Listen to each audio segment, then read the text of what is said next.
Chris said that Paige's face is actually literally ugly on Married at First Sight. Oh my god, you guys, I'm done with Chris. This is it. I am going to seriously try to stop talking about him, but before I do, I want to talk about what went down on last episode of Married at First Sight because this is unbelievable. I cannot believe the literal words that came out of this guy's mouth. If you don't already know, Chris and Paige, they are not really together at all at this point on Married at First Sight, and at this point in the season, there's like 17 days left before they have to make their decision. Obviously, we all know. It looks like we can pretty much confirm that Chris and Paige are going to say no. However, we've heard rumors that they actually kind of date now, I guess on and off, which is just unbelievably crazy. But we did get to see in this last episode that all the experts got to actually sit down with each person and talk about their relationship. And so we got to see Pastor Cal talk with Chris. And I just want to first off applaud Pastor Cal for he is just smart. Like, he's literally just a smart person. He knows how to kind of have that give and take, and he knows how to put someone in their place. If you really listen to what he's saying and how he words things, he really knows what he's doing.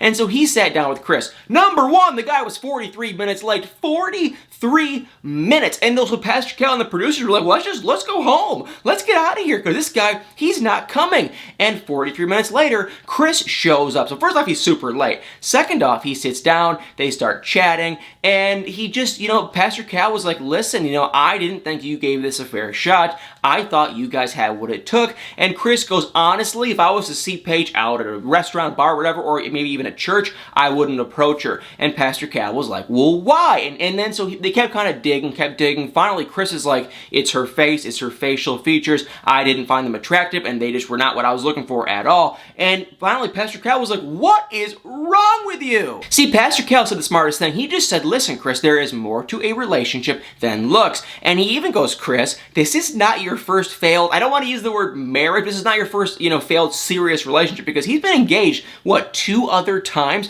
So, Pastor Cal just said, listen, man, you obviously have a problem that you need to fix. And he goes, you need to start looking at relationships differently, because it is not all on the outside features. And Chris did not agree. Chris claims, I gave this my best shot. I did everything I could do. And at the end of the day, I was not physically into Paige, and so it just was not going to work. And Pastor Cal was like, no, you are full of it, and you are completely lying, and you are just a literal mess. And the funniest thing is, this is just so stupid, but the funniest freaking thing is Pastor Cal said a couple things. He said, number one, he goes, you hurt Paige's feelings, and you really should apologize to her. And of course, what did Chris say? Chris said, no, how did I do that? And, Pastor Cal goes, well, for one, you bought your ex-fiancée a Mercedes-Benz without her knowing. Complete impulse buy. And if you guys are in a relationship, you should definitely consult with your significant other, and you did not do that at all. And Chris was like, well, I'm in a financial spot to do that kind of stuff.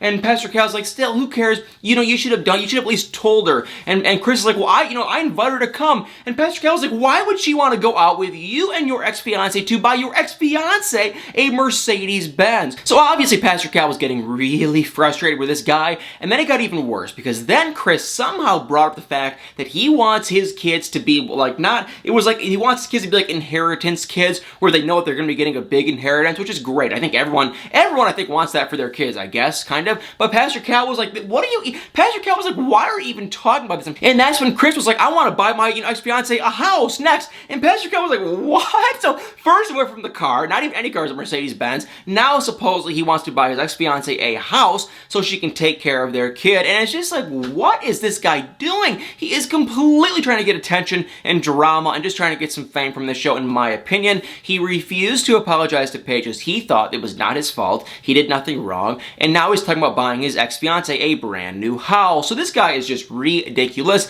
And the saddest thing is, he was saying, there's all these beautiful women, there's all these queens in Atlanta, these Spanish and, this, that, and the other, all these different beautiful women in Atlanta, and I got Paige. And it's just like, what is wrong with you? And like I said at the beginning of this video, there's been a rumor that Chris and Paige have been dating on again, off again since this season aired, because it does sound like Chris ends up saying no at decision day, which is just like, wait, why would she date this guy? But either way, there's no way she is still dating him after she's watched this playback. There's no way. There's no freaking way. Like, Chris has said so much stuff behind the scenes about Paige that has been so rude, like about her looks and now her face and all this stuff. It's like, why would she give him the time of day? So I'm crossing my fingers that she does not still go back. Well, I don't know what's going to happen with them, but it's like, these two are just ridiculous. goes, and honestly, one last thing on Chris, if you don't, obviously we already know that Chris's ex-fiance did lose the baby, so Chris said, and I really don't want to be the kind of guy to make, point fingers and whatnot, but the little we know about Chris, I want to say one quick thing. I would not be shocked whatsoever if that was completely fake and not true, and I know you guys are probably going to say, well, how dare I make comments like that, but I'm just going to say once again, I would not be shocked because this guy is so full of it if he just made the thing up and he got his ex-fiance to make up that story just for some drama. I could be completely wrong, but I just feel like he's such he wants attention so bad, it's like I would not be shocked if that whole thing with her getting pregnant and whatnot was completely fake. Then we saw Vincent and Brianna, and finally, this is not a good thing, but finally, they're having a little bit of kind of a rougher patch. They've been doing so well, and now they're kind of going through a minor rough patch. Basically, the gist of it is this. Brianna spends more money than Vincent. That is basically the whole idea. That's it. And I don't know. I would love to know how much money is the guy making? Is he, is a couple? I don't know. I have no idea how much money this guy's making because he just started this new business. So he could literally, for all we know, he could be paying himself $0 for all we know. So he is very cheap. He is just kind of frugal. Nothing wrong with that. But Brianna, she makes more money. And so, she probably makes more money if I had to guess. But it's like she makes her money. She's an engineer. She is successful. And so she wants to live her life and save some, but also she wants to go on trips, she wants to have big date nights, she wants to buy extravagant clothes and all this kind of stuff, and Vincent was kind of like, ooh, that's not my style. So, long story short, I think they're just going to have to meet in the middle somewhere. He wants to do more stuff at home. We can do this at home, whereas she wants to go on bigger dates because she constantly wants to be like they're technically still dating, which I get. That keeps the relationship fun and exciting and that kind of stupid stuff. So I get where she's coming from. I kind of honestly, though, from being someone that's kind of in the business life too, I get where he's coming from because it could take 6 months, it could take a year, it could take 2 years before he's really making any money, if that ever even happens. He could start this business and never make any money. So I get why he wants to be frugal. I totally get it. So I think they have to meet in the middle. It was a little bit of a fight, not much, but besides that, for the most part, at their real core as a couple, they're doing great. They really have no issues. Minor stuff like the money thing, but at the end of the day, I really think that they're just doing perfectly fine. They had one other issue where, Vincent kind of voiced that when he's done working, he likes to sleep in a little bit more than Brianna. I think it's minor. I don't think it's going to be a big deal. And that's pretty much it. Then we saw Eric and Virginia. I want to say one thing. This couple, if they work in the long haul, like 2 to 3 years, I would be so shocked. Like, these two are really just having their issues. Basically, Virginia's sister came over, they were talking, they were catching up, and Virginia said, look, we have a big political issue, and we have an issue on kids and family and all that kind of stuff, and they don't see eye to eye at all on it. And they've also had these fights about her going out and her guy friends. She told her sister that. Her sister was kind of like, it's a little bit concerned that you guys are fighting this soon in the whole game, and it's like they ended up meeting, like I said, with the other couples like Chris and everyone else. They ended up meeting with the experts. And first we got to see Eric meet with Dr. Pepper, and that was just, here is what actually happened. This is just so bizarre and kind of just honestly hilarious because they casted Virginia. They were talking about the dog issue. If you don't already know, it's the dumbest fight that ever happened on Married at First Sight, but Virginia has a dog. Eric is trying to parent the dog 50-50, and Dr. Pepper made a good point. She goes, honestly, that dog was like her child, and if this was a real child, and you want her to just jump in and be like a step parent 50-50, it'd be kind of weird so soon. So she was like, maybe take kind of a step back, let her get more comfortable with you and the dog, and then you can kind of be like a 50-50. So that was the dumb thing. But the interesting thing was they were talking about their fights, specifically Virginia's drinking, because obviously Eric, he doesn't party like that, number one, and I think deep down he knows he's legitimately concerned that she parties way too much. And the funniest thing was Dr. Pepper was like, oh yeah, she was asking, okay, wait, how much does she party? And then she's going, oh yeah, that's probably a bit too much. And the funny thing is, you had her come on the show, and she was never hiding her partying. So this is always a known thing for the extras that she loves to party like crazy. And once Dr. Pepper heard that, she was kind of like, oh, okay, yeah, she definitely probably parties a hair too much. And then Dr. Pepper was kind of like, honestly, a lot of these fights you guys have been having have been when everyone is kind of drinking and partying. So it just goes to show, Dr. Pepper kind of said it, you need to have a conversation, which is kind of the dumb thing because all of these conversations conversations with Pastor Cal and Dr. Pepper, at the end, they were like, you need to go do this. But it's like, okay, how is Eric going to do this? Virginia obviously is very weird about her partying stuff. She's very like, she doesn't like talking about it. And when you ask her about it, she gets really like, mad and defensive. So it's like, how is he going to have a conversation? But she goes, you have to have a conversation in a polite way about her partying, and maybe she shouldn't do it as often, maybe not do it as much. But to me, it's like, how is he going to have that conversation? So obviously, Eric and Virginia, they're still fighting like crazy. It is not going well, and it did not go well after they talked to the experts. We did get to see Virginia talk to Pastor Cal, and it was better, I will say. She had basically, the big concern with her was just the kid thing. She's worried about having kids, and she had two legitimate reasonings. The first reason was, it's a scary thing in general. I totally get that, and so did Pastor Cal. He, obviously, us men, we understood as much as we possibly can, but obviously it does seem scary, so I totally get that. But the second thing was, she was afraid that she was going to be a bad parent, and to be honest, guys, I get where she's coming from. Like, that's a legitimate concern.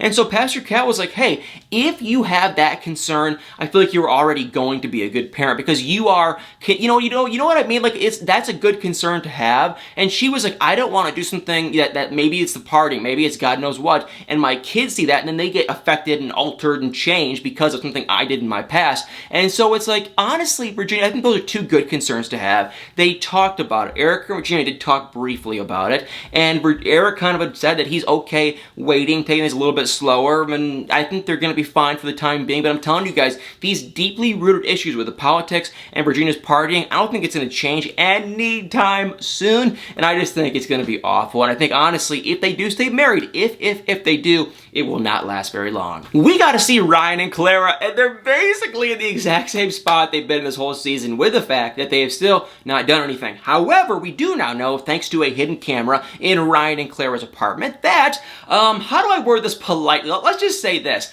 Clara is doing everything for Ryan, and Ryan is not reciprocating, if you know what I'm talking about. So they're doing a lot of stuff. They're just not doing everything. And we got to see, thanks to a hidden camera, that Clara kind of opened up some of her other lady friends that also got married at first sight about the situation, what is going on, and how it's kind of a one-sided relationship, and she's just beyond the point of frustrated. She's mad. They can't have this conversation. They need to talk. Dr. Pepper said the same thing. You guys have to have a conversation. Dr. Pepper was asking Ryan, have you thought how she could feel? And of course, Ryan, I think Ryan, honestly, my thoughts about Ryan are this. He's in this little bubble of everything's kind of happy-go-lucky, we're good, we're doing well, and I don't think he realizes other people's opinions, honestly, and so I think he needs to really have a conversation with her, and they're going to, I believe. But it's a real slow-moving, awkward kind of a thing. I think that conversation will happen soon, but there really wasn't much of one yet. We just got to see them talk to the experts, and it was just freaking kind of awkward and weird, and they really still have not made any positive improvements, but they're still here. They're still kind of,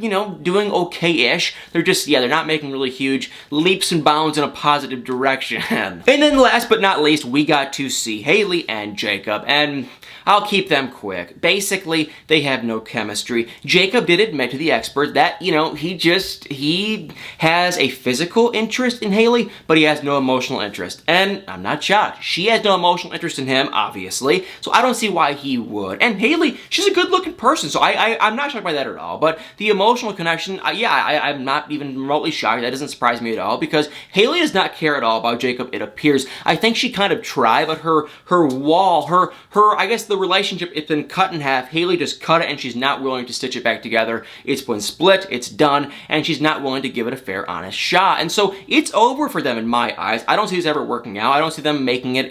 There's literally 17 days left in their marriage. How on earth could they make it work with 17 days to go? It's just not going to happen. So they talked to the experts. They talked after. Dr. Pepper did tell Haley that maybe you should ask about, some of his past and some things like that and how he's doing, but I don't think there's much there. Honestly, I think it's just ridiculous. They're not going to. 17 days, it's just not going to happen. And you might be wondering, well, what about Paige? We did talk about Chris. We did not talk about Paige. Honestly, not a whole lot happened. Paige sat down with Dr. Pepper. Dr. Pepper was just patting her on the back. I think Dr. Pepper feels really, really, really bad, and I think so does Pastor Cal, and so Dr. Viviana probably does too, but I think those two, especially Pastor Cal and Dr. Pepper, feel so bad for Paige. She's gone through the ringer, and Dr. Pepper basically just said, don't let this, weigh on you. You still have your future. Everything's going to be okay. This guy's an idiot, and just move on. And so it's a really unfortunate situation. I think Paige is deeply hurt. I just can't figure out, honestly, like, why